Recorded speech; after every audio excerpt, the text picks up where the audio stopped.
Ədəd salam. Salam. Biz səninlə mütəmadi olaraq görüşürük, bu əmlakla bağlı məsələləri müzakirə edirik öz işimizlə əlaqəli olaraq. Dedik bir dənə də belə bir format eləyək ki, ikilikdə müzakirə etdiyimiz mövzuları müştərilərimizə və yaxud da potensial əmlak almaq istəyən insanlara çatdıraq. Bu gün istəyərdim səndən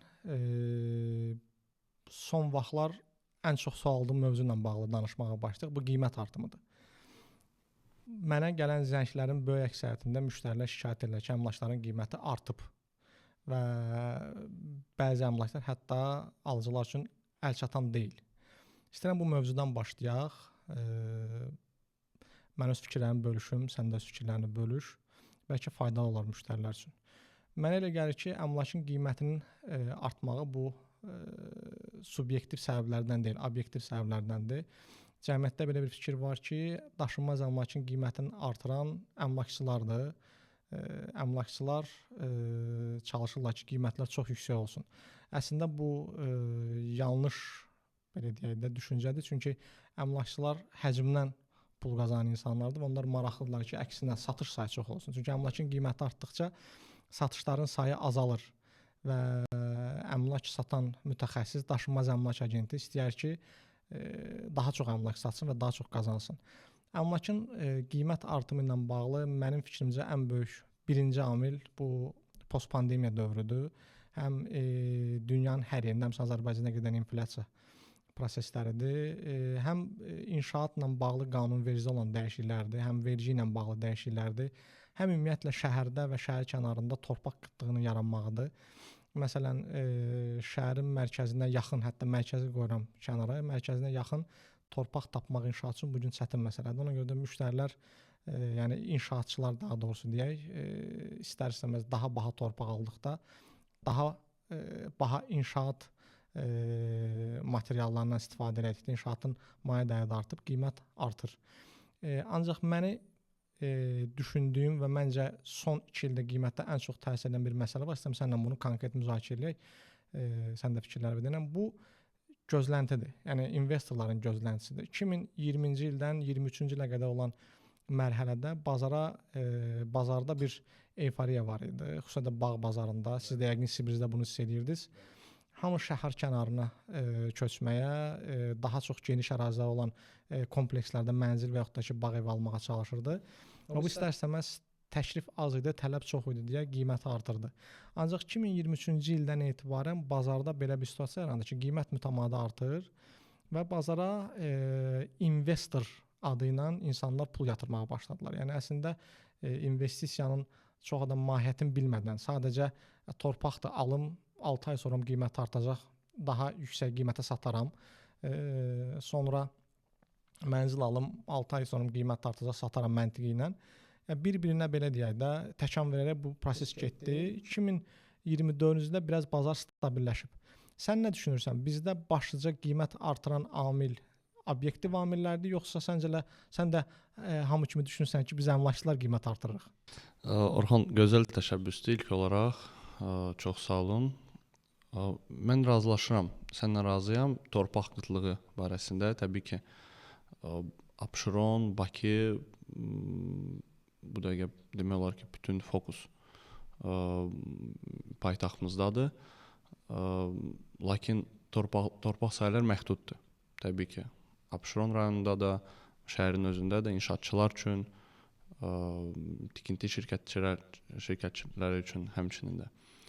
Ona görə torpaqda koeffisient artmaqdadır. Yəni və torpaq azalmaqdadır. Çünki məhduddur. Bağ bazarına gəldikdə təbii ki, postpandemiya dövrü böyük təsir olub həmçinin. Amma biz görürük ki, Abşeronun bəzi belə deyim də bölgələrində sırf satış məqsədi ilə tikilən fərdi yaşayış evlər və onların hal-hazırda belə deyim də bazarda satılmaması. Çünki artıq alıcılar, müştərilər kim ki özünə məsələn 500 min manatlıq bağ axtarırsa, onu almaq istəyirsə 2-3 ay vaxt sərf eləyir məsələn vəsait yığır, məlumat toplayır və s. araşdırır, bazar araşdırması edir və s. Və yaxud da bir əmlakçı, məsələn, sizin kimi peşəkar əmlakçıya müraciət edir və yaxud da gedir memara müraciət edir, iş icraçısına, bir tikintidən anlayışı olan adama, inşaatçıya. Onları dəvət edir, müəyyən konsultasiya üçün onlara tam xırda bir ödəniş edir, simvolik. Çünki 500.000 manatlıq bağın yanında 500 manat konsultasiya ödəmək, yəni təbii ki, yəni bunu anlamaq lazımdır və bunu anlayan müştərilər hal-hazırda var və onlar artmaqdadır. Və artıq o peşəkar göstərir orada hansı texniki nöqsanları göstərir, izolyasiyanın olub-olmaması, məsəl üçün qrunt sularına səviyyəsi ilə bağlı və s. bütün o texniki detalları açıqlayır və orada müştəri qərara gəlir ki, bunu alım yoxsa almayım, məsələn. Yəni məncə qiymətə təsir bəzi bu mən demirəm ki, alıb torpaq sahəsi alıb ev edib satmaq pisdir. Xeyr. Bu da əslində bizim bir işimizdir, sahəmizdir. Sadəcə iş adamları məncə daha keyfiyyətli məhsulları qəbul etsinlər və müraciət etsinlər dizaynerlərə, memarlara. Çünki hamı inşaatçı ola bilməz. Yəni həkim, müəllim və s. Hamı inşaatçı ola bilməz. Mən 2-3 dənə təmir eləmişəmsə, bir dənə ev tikmişəmsə, o demək deyil ki, mən hamıdan yaxşı memaram və yaxud. Çünki mən memarlığı oxumamışam, yəni dizayner deyiləm. Amma kimsə 4 il vaxt sərf edib, oxuyub, xaricə gedib təcrübə alıb, yerli təcrübə alıb və s. Mən gedib həkim ola bilmərəm indən sonra, çox çətindir də gəlib 10 il aspirantura oxuyum və s. Sən mənim yaralı yerimə toxundun. Bizim bazarda elə mən çox rastlaşıram. Yəni hamıda belə bir düşüncə var ki, dediyim kimi əmlakçılar qiymət artırır.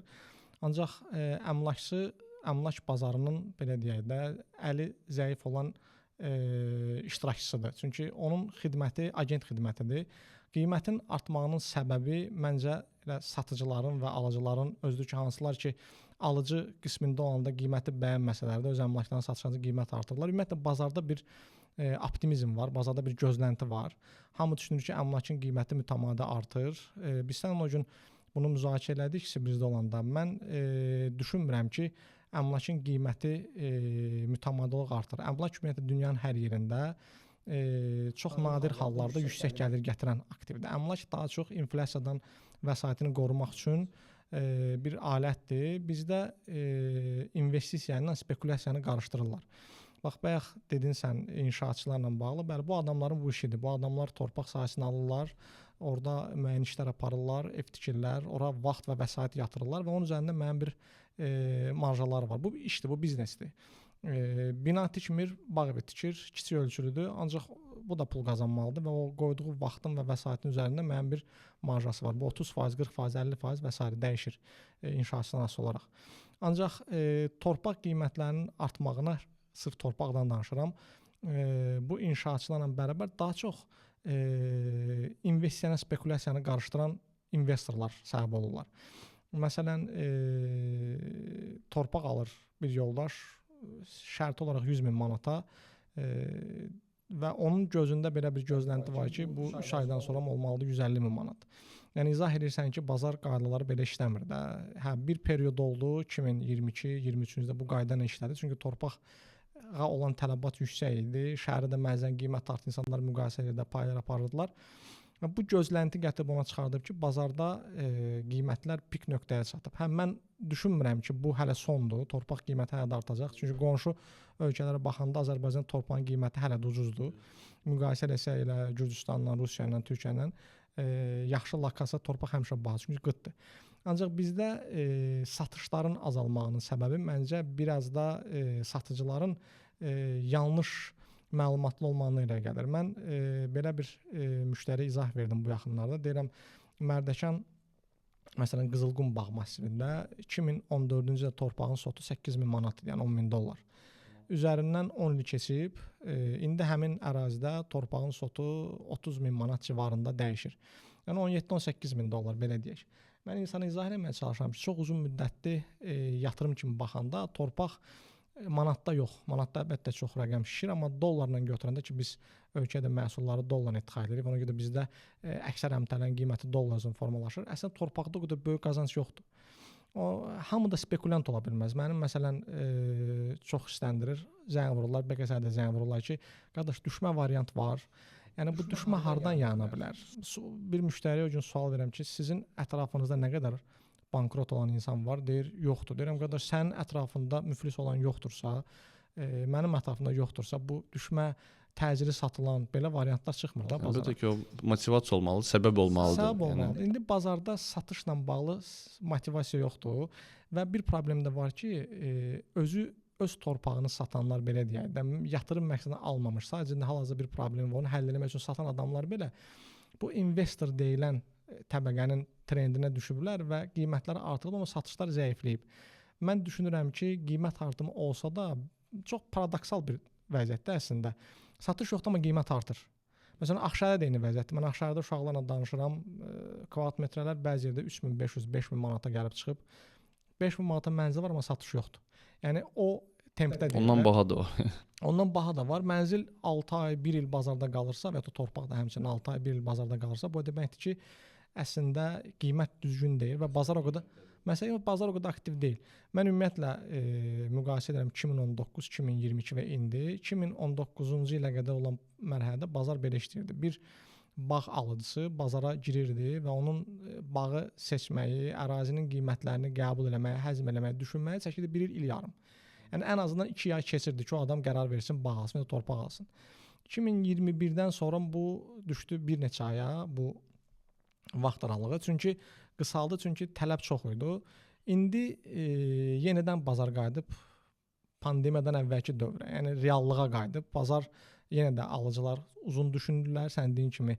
Bir də o bağ o inşaatla bağlı deyirsən, bazarda tələb çox idi və çox keyfiyyətsiz evlər çıxdı bazara. Həddən ziyadə çox keyfiyyətsiz. İndi artıq alıcılar biraz belə deyək, bu məsələyə fərqlənməyə başlayıblar. Xüsusən də orta qiymətdən yuxarı, yəni 500 min manatdan yuxarı bağ evlərində buna fikir verirlər. Ucuz evlərdə çox hələ fikir vermirlər, keyfiyyəti yoxlamırlar. Mən həmişə elə buradan da müştərilərə deyəm, mütləq qaydada borular, naqillər, bünövrə izolyasiya bunu yoxlatdırın. Yəni bir memar dəvət eləyin, mümkün qədər imkanınız nəyə çatırsa onu yoxlatdırın, çünki keyfiyyətsiz evlər çoxdur bazarda. Mən bax o investisiya ilə bağlı, biz sənə bir yaxşı söhbət alındı. Hər yatırım edilən yer də əslində investisiya deyil də. Yəni mən bura 20 mindən sotuna verib torpaq almışam və ya da kvadrat metrəsi $2000 mənzil almışam deyə bu səhər 2500 olmamalıdır. Ola bilər ki, sən düzgün qiymət almamısan və yaxud da ola bilər ki, düzgün vaxtda bazara giriş eləməmisən. Sən mənə zəhmət olmasa denən, bax sənin Sibrizlə bağlı böyük təcrübən var da. Mənə bununla da bağlı çox sual gəlir ki, Sibrizdə real кейslər. Mənim özümdə real кейslər var. Sən deyərsən sonra mən də o mövzu ilə bağlı deyirəm. Məndə müsbət кейslər də var. Tam belə ürəyimiz istəyən müsbət olmayan кейslər də var. Sibrizdə vəziyyət necədir? Bax, bir investor.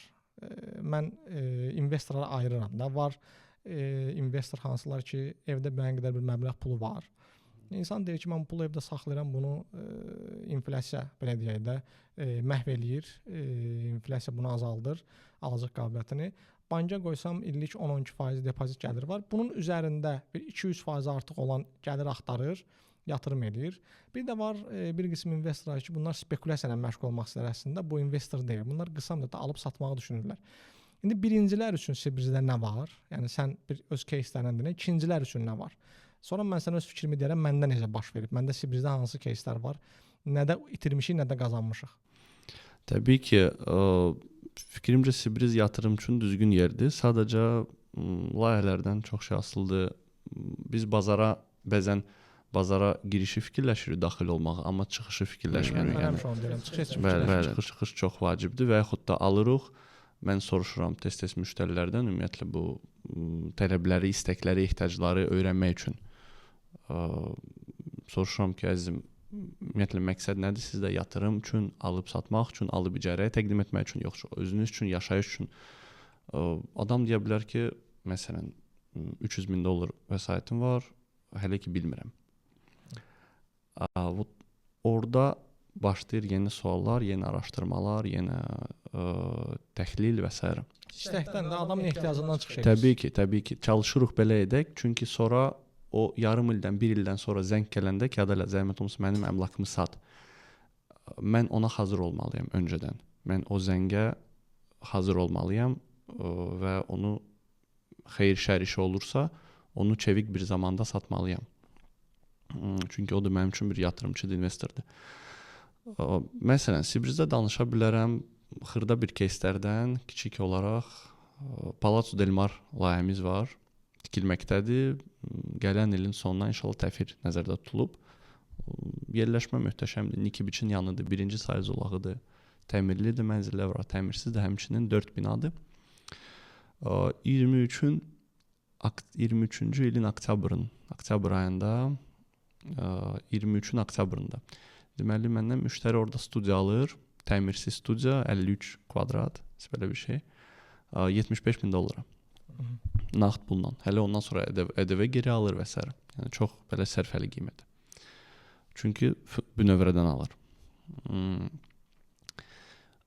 24-ün sonunda, bu ilin əvvəli, keçən ilin sonu, 24-ün dekabrı, 25-in yanvarı. Bu adam $100,000 bizim ona köməkli göstərir, yardımcı oluruq, $100,000 mənzili satır. Yəni $25,000 30% hardasa. Bəli, hardasa 30% ətrafında bir məbləğ alınır. O 14 ay ərzində. Əslində yaxşı gəlir bu. Düzdür, onu qəbul etməyən müştərilər var, deyir mən birdən 100% qazanmalıyam, amma və sonra biz təzədən həmən rezidentimizlə, artıq sakinimizlə, müştərimizlə başlayırıq reinvestisiya etmək yeni layihələrə. Məsələn, daxili hissəvi ödənişə daxil olur, 2 dənə mənzil alır və sonra artıq effektini, nəticəni görür və başlayır və inanır, etibar yaranır. Amma o vaxt mən ona deyəndə ki, əzizim 2 dənə al, yəni uduzmazsan burada da, ya 2 dənə al, risk elə artıq. Risk elə 2 dənə al. Sonra deyir ki, gələ sən düz deyirdin, kaş 2 dənə alardım, indi nəticə başqa cür olur. Bilirsən, məsələnizədir, bu investisiya elə bir məsələdir ki, bu insanların büdcəsindən asılı olaraq keyslər dəyişir. Biz $100,000 büdcəsi olandan, $500,000 büdcəsi və ya da $2 milyon büdcəsi olandan eyni yanaşa bilmərik. Bunların çünki ehtiyacları fərqlidir. Problem onda ki, bazarda hamı məbləğindən sonra eyni qaydada yanaşır məsələyə. Məsələn, $100,000 olan insanda istəyir ki, $1 milyon yatıran insan kimi qazansın. Başa düşmür ki, onun imkanları məhduddur da. Ona görə də hamı istəyir ki, bir alışda çox böyük qazanc əldə eləsin. Məsələn, zəng vurur müştəri deyir ki, elə bir torpaq alım ki, mən 100,000 manat yatırdım, 6 ay içərisində üstünə 50,000 xeyir gətirim. Deyirəm, qardaş, belə bir şey olsaydı, o nə var? Onda hamı elə bu işdən çox böyük pul qazanır da. Bu stabil, bəzən olur, mən internetdə də görürəm, məsələn, deyir ki, bir layihədən sizə %100 zəmanət ki, 30% qazanırsınız. Mən belə rəqəmlərə inanmıram. Məncə bu dəyişkən bir məsələdir. Zamanından, investordan, bazara giriş vaxtından, layihədən asılı dəyişir. Məsələn, Sibrizlə bağlı bir case deyim, bir də torpaqlarla bağlı caselər deyim. Sibrizdə heç yatırım məqsədli yox. Bir müştəriyə Lighthouse 1-də, mən çox xoşum gəlir, maraqlı layihədir. Orada bir müştəriyə mənzil satdım. Rəqəm açıqlamayım, bahalı mənzil idi. Üzərindən 1 il keçdi. O mənzilə bu müştəridən öncə baxmış bir adam təkrar Moskvadan gəldi mənə zəng etdi. Öncədən. Ondan əvvəl baxmışdı, almadı ki, yox, mən başqa bir şey alaram. Getdim, qayıtdım Moskvaya. Keçən yayın avqustda səhv eləmirəmsə, zəng vurdu ki, bəs o mənzil aktualdır. Dedim, yox, onu mən satmışam və bu qiymətə satmışam. Artıq üstündən bu qədər 1 il keçib demək olar ki, dedi bir maraqlana belə satırlar. Yəni biz mənzilin üzərində 30%-ə qədər təklif aldıq alıcıdan. Alıcıdan yaxşı da rəqəm təklif edir. Satıcı satmadı. Yəni daha doğrusu satmaq istəmirdi. O da mən özüm üçün almışam. Pozə mən bir təklif verdim. Amma əks кейslər də var. Məsələn, məndə olub Sibrizdə biz White Villada müştəri üçün almışıq. Kirayə gəliri yaxşı olub, ancaq orada məsələn o qədər qazancı olmayıb. Və ya da torpaqlarla bağlı da olur. Ona görə bu situativdir də. Həmişə daimi bir rəqəm üzrə getmir. Məsələn, mən müştəri olub ki, biz bir torpaq sahəsinə yatırım eləmişik. 2 ayın içərisində 40%-lıq demək olar ki, bir yatırımdan qazanc əldə edib. Elə olub ki, yatırım eləyib 1 ildən sonra üzərində 17-18% gəlir götürüb. Yəni bunu nəyə görə deyirəm? İnsanlarda çox yanlış bir təəssürat yaranıb ki, bu stabil qazancdır. Stabil rəqəmlər var, elə deyil. Yəni Sibizin özü olsun, kənar layihələr olsun. Əvvəla bazara giriş rəqəmindən çox şəxsidir. Yəni bir dənə mənzil almısansa, o demək deyil ki, sən orada maksimum qazanacaqsan. Əlbəttə sən vəsaitin böyüdüsə, sən girişdə daha ucuz qiymətdə diskont ala bilirsən. Əlbəttə ki, təbii. Mən sizə zəng vursam ki, sizin satış ofisinizə də sənə zəng vursam ki, qardaş, mənim müştərim var, bir dənə mənzil almaq istəyir. Sizin orada verəcəyiniz endirimlə mən zəng vursam ki, investor paket olaraq bir portfolyo formalaşdırmaq istəyir, 20 dənə mənzildən ibarət, orada fərqli olacaq. Ona görə də o böyük həcmlə girən insanların qazanclarına baxıb o qazancları gözləməsin insanlar. Çox vaxt onu gözləyirlər və özlərinə problem yaradırlar. Elədir. Gözlənti Ümumiyyətlə bazarların hərəkət verəcəyi gözləntidir və bu gün Azərbaycan bazarında elə qiymət artıran da, insanları yanlış yönəldən də gözləntidir. Yəni hamı gözləyir ki, çox yüksək gəlirlər olsun. Məsələn mən müştərilərə bəzən deyirəm məsələn torpaq almısınız. Üstündən bir 4 ay keçib üzərində bir 15%lıq təklif var. Yəni 4 aya 15%, aya 4% möhtəşəm. Arası bir gəlirdir. Adam qəbul eləmir. Və yaxud da bir başqa bir case deyim. Mənim bir müştərim var. Ona torpaq satdım 2023-cü ilin yayında. Mən işlər gördü üzərində. 2024-cü ilin yayında birdən qərar açdıq ki, sataq. Və bir rəqəm çıxartdıq ortaya. O rəqəmdən cəmi 20 min manat aşağı bir təklif aldı yayda. Satmadı. Sual verirəm ki, bu da psixoloji amildir. Sual niyə satmırsınız? Deyirəm ki, bax siz qoyduğunuz məbləğinizə 30% birlik xeyriniz var da. 30%-ə baxmır, o 20 minə baxır. Yəni o 20 min ümumi həcmin içərisində 3-4% təşkil edir, ona baxır. Yəni bu yanaşmada var. Bu yanaşma da əslində qiymətə təsir göstərir. Çox vaxtı insanlar bir-birinə baxıb bənzəbəs mən qonşu daha çox baha qoyur, mən də baha qoyum, mənim yerim yaxşıdır.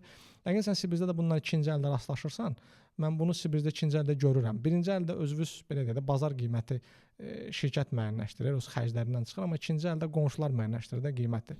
Təbii ki, təbii ki. Ələlxüsus da təhvil verilmiş layihələrdə, köhnə layihələrdə artıq birinci fazı Lighthouse, Park Residence, bayaq dedin White Villas, köhnə palatsolar.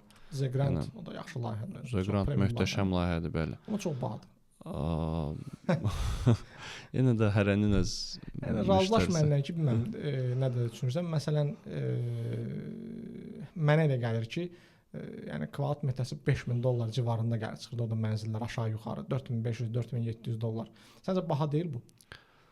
Amma hazır vəziyyətdədir. Biz baxaq əzizim ki, orada artıq indi bir mall açılacaq Lighthouse 4-ün Crocs Fitness-in önündə yola yaxın.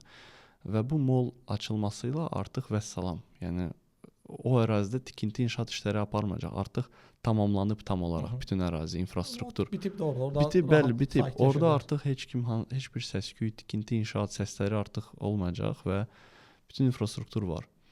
ABB bank açılıb, təbii ki, indi restoranlar, kafelər, onları demirəm, məlum məsələ, yeni marketlər, yeni şəbəkələr, infrastruktur layihələr, coffee shoplar, yəni bütün infrastruktur köhnə ərazidə artıq var. Ona görə kim ki hazır əmlak istəyərsə, məncə o adam Grandın özündə wellness-ı var. Məsələn, əgər Grandı təhlil edirik. Çox gözəl layihə, mənə xoşum gəlir. Həm memarlıq olaraq maraqlı layihədir. İndi təzəlicə təməl bir award, yeni bir belə deyim də premiya var. Təməl adlanır, mükafat aldı. Gördüm onu, desən Şəhərsalma Arxitektur Komitəsi. Bəli, onlar tərəfindən yəni layiq görüldü, sağ olsunlar. Oradan da maraqlı layihədir. Təbii ki, biz də bunu hardansa ilhamlamışıq. Yəni Al Nasim var Dubayda. Ona bənzəyir. Yəni təbii ki, biz bunu indi özümüzə görə lokal olaraq adaptasiya etmişik. İqlimə görə, miqyasa görə və s. Yəni ona görə maraqlıdır. Foyesi möhtəşəmdir. Mənim favoritim Lighthouse 1-dir. Birinci bina xüsusilə də çox xoşum gəlir. Onun layihələndirməsi də yaxşıdır. Amma Grand da yaxşı layihədir. Düzdür, çox əslində Lighthouse da bu dəqiqə $4,000 civarında aşağı-yuxarı qiymətdə. Açar təsmili, bəli. Mülkiyyətçilər belə deyir və bir məlumat da deyim burada fürsətdən istifadə edərək. Tezliklə inşallah yəqin ki bu ildən etibarən çıxarışlar verilməsi olacaq. O məsələni soruşacaqdım səndən ki, köhnə layihələrdə addım Lighthouse 1-2, yəni ilkin fazada, ondan sonra Park Residence və s. və yeni palatsolar və başqa layihələr. Yəni artıq Sənədləşəcək. istismarlar var, yəni İstismar onlar haqqları aktar, qəbul. bəli, onlar hamısı var. İnşallah o Allah xeyirli artıq olsun inşallah. Gəl səndən bir məsələdə toxunaq. Bax tutaq ki, də bir qarşımızda 2 nəfər oturub. Biri şəxsi istifadə üçün mənzil almaq istəyir, Sibrizlə bağlı. Mən öz fikrimi deyəcəm, sən deyərsən, ola bilər fikirlərimiz uyğunlaşmasın. Biri də yatırım eləmək istəyir. Sənin favorit layihən Sibrizdə. Məsələn, mənim üçün nə qədər yeni layihələr eləsəz də, mənim favoritim Lighthouse 1-dir. Mən yeni layihələrə baxam, düzdür, Zeppelin də yaxşıdır, xoşum gəlir, amma mən niyəsə bilməm, bəlkə də hazırdır, bəlkə toxuna bilirəm, bəlkə oradan istifadə edə bilərəm. Ona görə mənə Lighthouse 1 daha çox xoşuma gəlir. Yəni şəxsi doğma gəlir bir. Doğma gəlir, hə. Çünki orada mənzillərə baxanda da, orada müştərilərlə görüşəndə də sanki əsl o Sibrizin ilk ruhunu orada görürəm. Bir o villalar hissəsidir, birinci villalar. O tam fərqli bir lokasiyadır, belə deyək. Sən Sibrizin bax özü üçün mənzil almaq istəyənə hansı binanı, deyək ki, yaxın bir dostunda səndən soruşur. Sonra investorla bağlı danışarıq. Yaxşı sualdır. Əslində həmişə o sualın qarşısında müştəri mənə o sualı verəndə ki, təqdim edəndə, Ədalət, özün üçün hansını alardın? Həmişə ən çətin məsuliyyət odur, ən böyük yük odur. Məsələn, mənim öz mənzilim Sibrizdə Beach Club restoranı var və o ərazini biz adlandırırıq Garden District. Orada kiçik mərtəbəli az mənzilli palatsolardır. Palazzo del Rose, del Verdi, del Vita, del Ventus. Da. Və villa və kiçik və böyük villalardır ətrafında. Məsələn, yaşayış üçün, ailəvi yaşayış üçün mən oranı tövsiyə edirəm və öz mənzilim də oradadır. Yəni özüm də rezidentəm.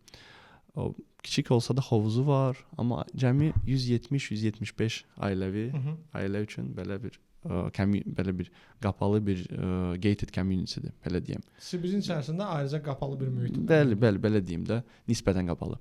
Amma 2 mərtəbəli restoran, hovuzu və s. Rezidentlərlə də demək olar ki, əksəriyyətlə yaxşı, xoş münasibətlərimiz var, pozitiv. Bir kontingenti də yəni keyfiyyət maraqlıdır. Mənə görə layihəni rezident, yəni sakin layihəni canlandırır. Biz təbii ki, keyfiyyətli materiallardan istifadə edə bilərik, hər şey gözəl resepsionu, konsierj yarada bilərik, hansı bir xidmətləri və s. Amma yaşayan sakinlər də çox vacibdir. Onların layihəyə gətirdiyi energiya, abu-hava bu çox önəmlidir. Yəni mən yaşayış üçün seçərdim o Garden District ərazini. Orada palatsolar, bəli, palatsolar, az mənzilli, az mərtəbəli bir klassik tərzdə İtalyan-İspan qarışığı memarlıq üslubundadır. Amma yatırım üçün mən seçərdim apart otelləri. Təbii ki, Lighthouse-lar, White Residence və yeni, belə deyim də, bizim dördlük o Prime Residence, Palazzo del Mare, Garden Residence və Palm Beach. O cərgə çox xoşum gəlir oradan. Nikki Beach-ə yaxındır, Marine Village-ə yaxındır. Bu yay artıq biz inşallah planlaşdırırıq. Orada hər bu sadaladığım layihənin önündə Del Mar'ın, Gardens'ın və Palm Beach-in önündə beach clublar açılsın, hovuzlar, fərdi. Təbii ki, möhtəşəm olacaq ora. Sadəcə bir neçə il zaman lazımdır. Bəli. Mən səni mən məsəl üçün sənlə biraz bu mövzuda mübahisə edərdim. Niyə? Mən düşünürəm ki, indi çox adam Sibrizin özünün də əslində istiqamət oldu. Çox adam yönəlib mənzillərə, apart otellərə. Məqsəd də daha çox budur ki, alım gələcək kirayə verəcəm. Mənə elə gəlir ki, gələcək üçün deyirəm. Hal-hazırda o qədər o görsənmir, amma mənə elə gələcək üçün kirayə vermək baxımından villalar daha yaxşı olacaq. Niyə fikrimi izah edeyim? Çünki əgər biz xarici turistlərə istiqamətlənirsə, bir otaqlı studiyalar və s. malaq ola bilər. Ancaq Azərbaycan ailəsi, yəni bir kişi, bir qadının ibarət deyil. Ən azı 2 uşaq olur. Təbii ki. Sonra orta təbəqədən söhbət gedir. Kirayə orada götürəndə əksəriyyətlə orta təbəqə olacaq və daha çox cavanada və bütün ailələrdə bir və yaxud da 2 yaşlı valideyn demək olar ki, olur ki, bir yerdə istirahətə gedirsən və s. Mənə görə getdikcə indi hələ insanlar onu görmürlər, amma məsələn bir 5 ildən sonra villalara icara baxımından tələbat artsın. Çünki siz daha çox mənzil tikirsiniz. Mənzilin sayı çoxdur, villa sayı, kotej sayı azdır orada. Və o dediyim tipli Azərbaycan ailələri hansılar ki, fikirləşəcək ki, qardaş, mən bir otaqlı studiya, məsələn, Lighthouse-da mənə yayda 5000 manat dedilər. Elədir. 5000 manat ona verməkdənsə, elə 10000 manat verin, bir dənə balaca kotej götürün 5 sotun içərisində. Onsuz da çox vaxt o hovuza piyada gedirsən, istifadə edirsən. Əksər o kotejdən qarşıda balaca bir hovuz da olanda, məncə gələcək üçün bir 5 ildən sonra, yəni o yatırımcılar ona bir düşünsünlər, bilməm, bəlkə də yanılıram, amma mənə gibi 5 ildən sonra Sibris tam bir simasını alandan sonra villalara daha çox tələb olacaq. Bir də səndən nəyi danışmaq istəyirdim? Son vaxtlar, son 2 ildə bu Sibrisin ətrafında o ləyiş bağlarında torpaqların qiyməti bilirsən də çox yüksək artıb. Hətta mənim gözləntimdən çox yüksək artıb. Mən bu qədər artacağını gözləmirdim. Burada həm Sibrisin o layihələrinin belə deyək də rolu var, həm təzə yolun rolu var, müəyyən infrastruktur layihələri, su çəkildi və s.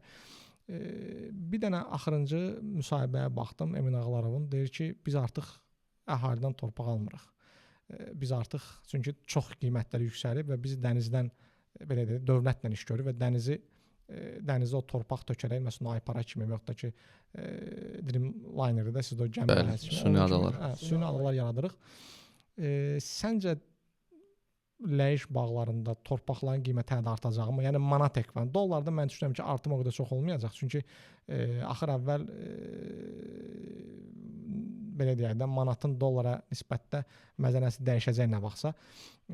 Bayaq misal çəkdiyim kimi 2015-ci ildə məzənə dəyişəndə, devalvasiya olanda qiymətlər isə sıfırlandı. Yəni bir period, bir 4 il müddətində qiymət əslində artmadı. Olduğu kimi qaldı. Yəni 80.000 manata alınan torpaq hansı ki 100.000 dollar edir. Devalvasiyadan sonra bir xeyli müddət hələ 100.000 dolların üzərində qaldı. Çünki 80-dən 170-ə çatana qədər hətta bəzi yerlərdə dollardan mənfiyə getdi. Pandemiya olmasaydı qiymət bu qədər sürətlə artmazdı. Səncə ləyiş bağları biraz da artacaq qiymət? Çünki çox adam orada qiyməti niyə artırırdı? Çünki Sibris gəlib alırdı torpağı, Sibrisdən qazanmaq üçün. Sizdə əgər artıq orada torpaq almayacaqsan, sən də artımı gözləyirsən yenə də, yoxsa? Zənnimcə yenə də artacaq, Orxan. Çünki biz infrastruktur layihələri icra etməyə davam edirik. Ticarət mərkəzlər tikiləcək bizdə. Məsələn, Sky Mall.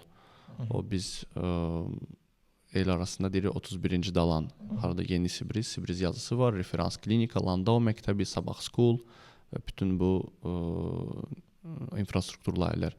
Uşaqlar üçün orada Aquapark, Luna Park və başqa əyləncəli məkanlar mövcuddur. Delfinari tikilməyi planlaşdırırıq. Sonra başqa ticarət, kommersiya obyektlərini. Məncə bu amillər istər-istəməz yenə də bahalaşmaya səbəb olacaq. Bizə təbii ki, yenə də torpaqlar maraqlıdır layihənin böyüməsi üçün, miqyasın genişləndirilməsi üçün.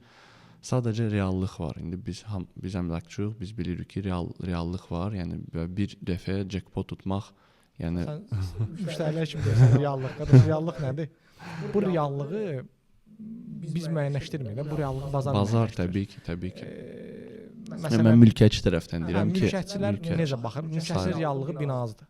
Məsələn, Binaz bilirsən ki, mən belə deyim də, Binaz portalı və ya Binaza bənzər bütün portallar, bu portalların iş modeli əmlakın satışı ilə bağlı deyil.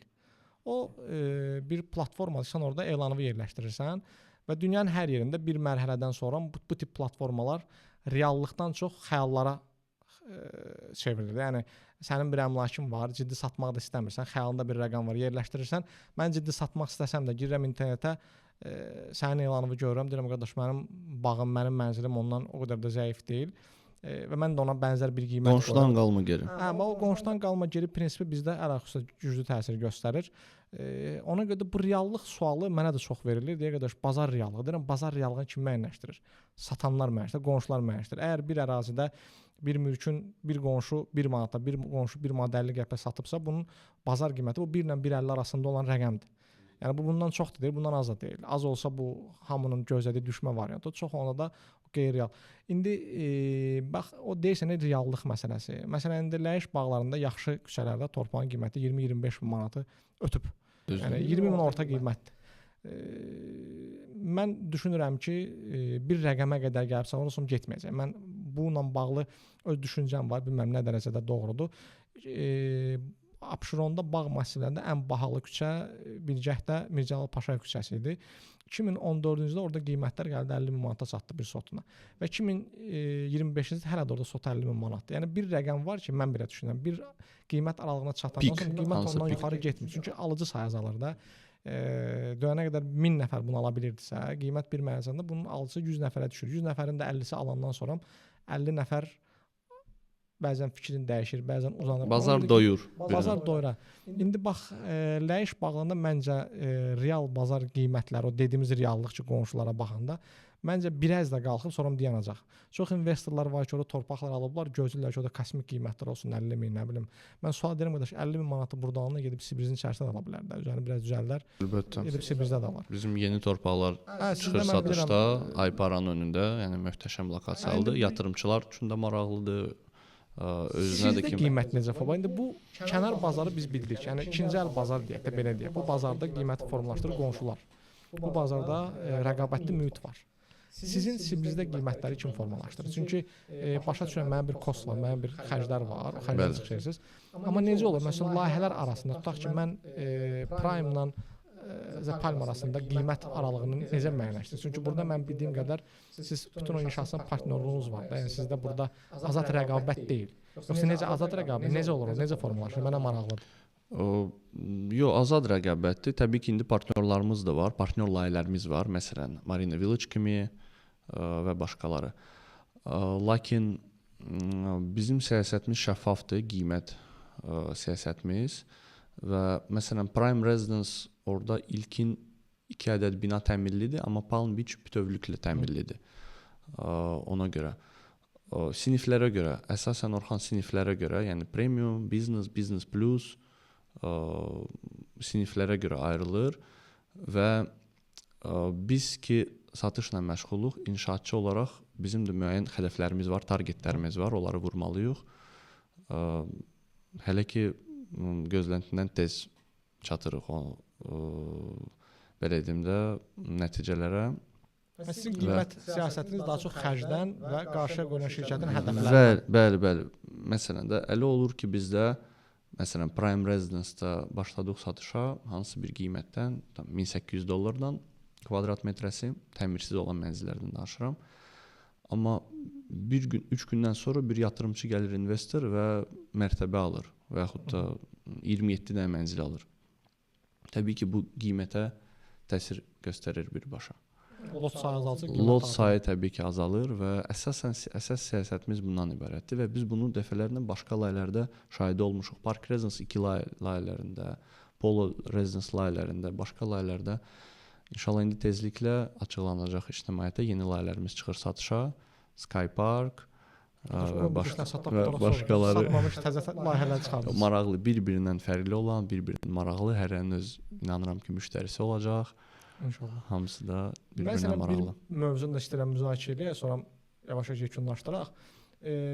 Bax bu qiymətlə bağlı biz bu gün daha çox qiymətdən danışdıq, qiymətin formalaşmasından danışdıq. Dedik ki, qiyməti formalaşdırır bazar, qonşular. Qiymətin nə əmlakçı formalaşdırmır, nə dövlət formalaşdırmır. Çünki bu inzibati bir əl yoxdur da girsin bazarda ya qiyməti salsın, ya qiyməti artsın. Qiymət formalaşır tələb və təklif əsasında. Düzdür, qanun. Bazarda gözlənilən olan investorlar qiyməti bir mərhələyə qədər dartıb çıxardırlar, artırırlar. Onlara baxır digər mülk sahibləri, onlar da qiyməti yuxarı dartırlar. Satışlar azalanda kimin ehtiyacı var o bazardan çıxmaq üçün qiymətini saxlar və bu formada qiymət özünü tənzimləyir. Bazar dövlətin bəzən olur belə deyək, müştərilər deyirlər ki, mən Instagramda, Facebookda görürəm, altda kommentlərdə ki, dövlət girsin müdaxiləsi. Dövlət bu formada müdaxilə edə bilmir də. Bazar iqtisadiyyatdır və məncə əmlak bazarı dünyada ən şəffaf bazardır. Çünki burada 1-2 iştirakçı deyil də. Burada minlərlə, 100-lə iştirakçı var. Burada monopoliya yoxdur. Sadəcə bir məsələ var. Son zamanlar bu qiymət artımı ilə bağlı bir neçə mən video çıxdı qarşıma internetdə ki, sanki bazarda şəffaflıq yoxdur və bir qiymətləndiricilər qurumu var, qiymətləndiricilər birləşsə belə bir şey var ki, bunlar bazara girsələr və hər mülk sahibi əmlakını satanda bunlara müəyyən qədər pul versə, bunlar çıxıb qiymətlər və şəffaflıq yaranacaq. Sanki indiyə qədər bazar qiymətinin formalaşmağı süni səbəblərdən irəli gəlirdi və bu insanları aldadırdı. Halbuki o alıcı qismində olan insanlar özləri həm də satıcıdırlar da. Çox bir şeyini satır, gəlir başqa bir şey alır. Təbii ki. Satıcı qismində olanda bu cəbhədə olur, deyir yox qiymət yaxşıdır, alıcı qismində deyir yox cəbhə dəyişir, deyir qiymət azdır və yaxud da ki çoxdur. İndi bu son çıxan o mövzu ki, qiymətləndiricilərin bazara girməyi, mən dünyanın elə bir heç bir yerində belə bir praktika ən azından nə oxumamışam, nə eşitdim, nə görməmişəm ki, mütləq qaydada qiymətləndirici olmalıdır və qiymətləndirici olduğu təqdirdə bazar şəffaflaşır. Niyə görə fikrimi tam izah edeyim? Qiymətləndirici bir xidməti bir opsiyadır. Necə əmlakçı xidməti kimi. Yəni bir insan əmlakını agent üzərindən sata bilər, agent olmadan sata bilər. Portaldan istifadə edə bilər, istifadə eləməyə bilər. Qiymətləndirici də həmçinin. Qiymətləndiricilərin də əlində sehrli bir dəyənək, sehrli bir çubuq yoxdur ki, girsinlər, nəsə başqa cür bir şəffaflıq yaratsınlar. Yenə deyirəm, cəmiyyətdə çox yanlış bir fikir var ki, əmlakçı 100 manat olan əmlakçı bazara 500 manata çıxardır. O belə deyil. Bütün insanlar öz əmlaklarının dəyərini aşağı-yuxarı bilirlər. Bəzən çox yuxarı dəyərləndirirlər. Ona görə heç kimi aldatmaq mümkün deyil. Yəni bu cəmiyyətdə çox sərt təəssürat var. Korlar şəri deyil. Korlar şəri deyil və heç kim axmaq deyil, belə deyək də. Hamı ağıllıdır, alıcı da ağıllıdır, satıcı da ağıllıdır. Bu tələb var. Hamı o ata sözü var, deyir, satıcılar istəyər baha satsın, ağıllar istəyər, alıcılar istəyər ucuz alsınlar, amma bu qiymətləndiricilərlə bağlı. Məsələn, qiymətləndirici necə qiymət formalaşdırır? Girir bazara, mənim bir data var, tutaq ki, onlar daha çox portallara baxırlar. Xarici ölkələrdə onların notariat xidmətlərinin bazasına giriş var, bizdə yoxdur bildiyim qədər. Hələ ki, bəli. O da girir, ümumi dataya baxır, datasında bir analitika edir, bəli. Orta qiymət, median qiymət çıxarırlar. Median qiymət üzərindən məsələn torpaqla bağlı və yaxud da tiki ilə bağlı texniki hesablama aparırlar. Məncə bu çox xüsusi kütləvi şəkildə çox aktual bir mövzu deyil. Niyə fikrimi tam açıqlayım? Yəni böyük mülklərdə tutaq ki, bir zavod satılır. Bunun texniki hesablanması aşağı-yuxarı alternativləri eyni olur. Amma söhbət 500 minlik, 700 minlik bir villadan gedirsə, sən girib onun texniki qiymətini tam şəkildə hesablaya bilməzsən. Niyə? Mən kafel metlaq satıram, öz evimə kafeli bazar qiymətindən 30% ucuz gətirmişəm. Mən evimi ona görə 30% ucuz bazara çıxardımsa, bu bunun deməkdir ki, bütün qonşuların qiyməti 30% aşağı olmalıdır. Və yaxud da əksinə, mən bir kvadratça vermişəm, orada yeyinti olub, mənim evimin qiyməti 30% baha başa gəlib, artıb. O demək deyil ki, qiymət olmalıdır. Qiymətləndiricilər məncə, yəni bu mövzuda ki, şəffaflıq artırsın, qiymətləndiricilərin rolu çox böyüdülür. Şəffaflıq var bazarda kifayət qədər. Yəni bazarda özü də son 10 ildən artıqdır ki, bu bütün alqı-satqılar notarius üzərindən, bank üzərindən həyata keçirdiyinə görə burada yalan, aldatma, belə bir şeylər mümkün deyil. Dövlət özü bu tərəfə dövlət xüsusi bir nəzarəti həyata keçirilir. Səncə bu qiymətləndiricilərlə bağlı bu səs-küyün qalxmağı, bu mövzunun bu qədər eşidilməyi, bu sadəcə bir yeni yaranan bir biznes sahəsinin belə deyək də reklamıdır, yoxsa doğrudan səncə buna ehtiyac var? Yəni şəffaf. Mən məsələn buna kütləvi ehtiyacı görmürəm. Mən düşünürəm ki, böyük mülklərdə hardakı texniki hesablamaları düzgün aparmaq olar. Yəni sən bilirsən ki, bu binada havalandırma sisteminin qoşulmağı $100.000-dır və bu aşağı-yuxarı 3 dənə şirkət var, bu 3 dənə şirkətdən tender varsa təklif alınır. Bunu görürsən. Bəli, bunu görürsən. Amma mən evimə kondisioneri almışam. Sadə bir şey. Sədərəkdən, binədən, amma deyirəm ki, Bakı Elektronikdən almışam. Sən də Bakıdan almışsan. Qiymətimiz aşağı-yuxarı bir 30% fərqlənir. Amma bizim texniki hesablamamız düzgün gəlmir. O qiyməti o formada müəyyənləşdirmək olmur. Səncə bu qiymətləndiricilər məsələsi bizim bazarda işləyəcək, yoxsa elə bir səs-küydür, çıxır sonra da qalacaq? O da aktual mövzudur Orxan. Razıyam səninlə ki, mən bunu hamıya aid etməzdim. İndi təbii ki, qanunvericilik təcrübədə başqa cür göstərə bilər. Mən bunu müqayisə edə bilərdim daşınmaz əmlakın sığortası ilə bağlı. Təzəlikcə bir neçə il öncə qərarlar çıxıb ki, artıq bütün daşınmaz əmlak məcburi şəkildə hansı paketlər orada var təbii ki.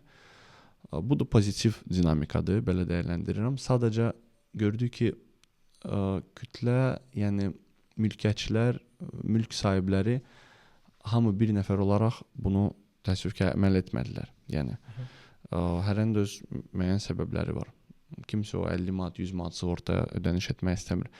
Məncə bu qiymətləndirməklə bağlı bu məsələ eyni ilə bənzər olacaq. Fayda məsələsi var da. Məsələn, sığorta belədir ki, sığortanın bir faydası var və sığorta belədir ki, sən əmlakını satanda yeni alan adamı məcbur dövlət icbari sığorta elətdirir. Düzdür. Bu qiymətləndiricilərin sadəcə belə bir çıxartdıqları belə də bir səs-küy var ki, yəni bazar hamısı yalançıdır. Bax biz sehrli dəyənə ilə girəcəyik bazara və biz sehrli dəyənə bu yalançıları oyundan çıxardacağıq. Mən əmlakımı satıram 1 milyon manata. Misal üçün deyirəm. Qiymətlənici gəlir mənə deyir ki, biz hesablayaq ki, sizin qiymətiniz 850 min manatdır. Mən 800-ə satacağam onu. Sən deyə bilərsən, sənin bir məcbur etmə alətin yoxdur axı ki, məni məcbur eləyəsən. Yəni o qiymətləndiricilər, məsələn, bax bu dəqiqə biz əziyyət çəkirik də mülk sahibləri ilə. Çünki adamların bir gözləntisi var, qiymətləri çox yuxarı qaldırırlar. Hətta o həqiqətən reallıqdan çox uzaqdır. Bizim qonşulardan qat-qat fərqli bir qiymət deyirlər. O qiymətləndirici gəlib onu məcbur edə biləcəyini ki, o qiymət salsın aşağı. O insanın şəxsi istəyidir, azad bazar iqtisadiyyatıdır, şəxsi maraqlarıdır, şəxsi əmlakıdır. Onun öz düşüncəsi var. Çox olacaq qədər satmıram bu qiymətə. Çıxardıram əmlakı bazardan. Ona görə mənə elə gəlir ki, bazar ilə bazar qaydını işləmək daha yaxşıdır. Bəli, qiymətləndirici yaxşı opsiyadır. Dostlarımız da var qiymətləndirici,lər. Elədir. Və xüsusilə də çox bahalı mülklərin texniki hesablaması rahat olan mülklərin qiymətləndirilməsində məncə bu aktual mövzudur. Məsələn, Türkiyədə dövlətdən andlı qiymətləndiricilər deyirlər onlar. SPK lisanslı belə bir anlayış var dövlət qurumundan. Lisenziyası olan qiymətləndiricilər var ki, onlar böyük mülklərdə dəvət olunur. Yəni əmlakçı agent bazara əsasən bir qiymət müəyyənləşdirir. Sonra bu qiymətin arxasını qüvvətləndirmək üçün təsdiq edən qiymətləndirici dəvət edir və aşağı-yuxarı eyni olur. Mən sadəcə çox vaxt rastlaşıram bu bankların qiymətləndiriciləri ilə. Görürəm ki, onların qiymətləndirmə metodu sırf əsaslanır bu portallarda olan məlumata və əllərində yığdıqları dataya, indiyə qədər olanlarla. O datada çox var reallığı əks etdirmir. Məsələn, Mərdəkan özü soruşsan deyir ortalama qiymət 25 min manat, elə yer var ki, orada 18-dir, yer var ki, 35-dir. Necə müəyyənləşdirəcək? Portala baxacaq da, portala baxanda tam müəyyənləşdirmə olmur axı onu.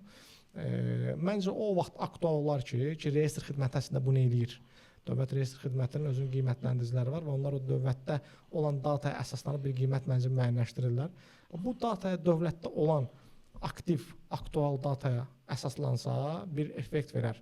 Amma bu demək deyil də, yenə deyirəm ki, bazar yalançılardan ibarətdir və bir dənə qiymətləndiricilər gəlsə bazar düzələcək. Bazarın bu vəziyyətdə olmanı, yəni qiymətlərin bu qədər yüksək olmanın bir dənə səbəbi odur da bizim insanımızın müəyyən qədər gözlənsin yüksək olmağı və çox qazanmaq hərisliyidir. Heç kimin xəttinə dəyməsin.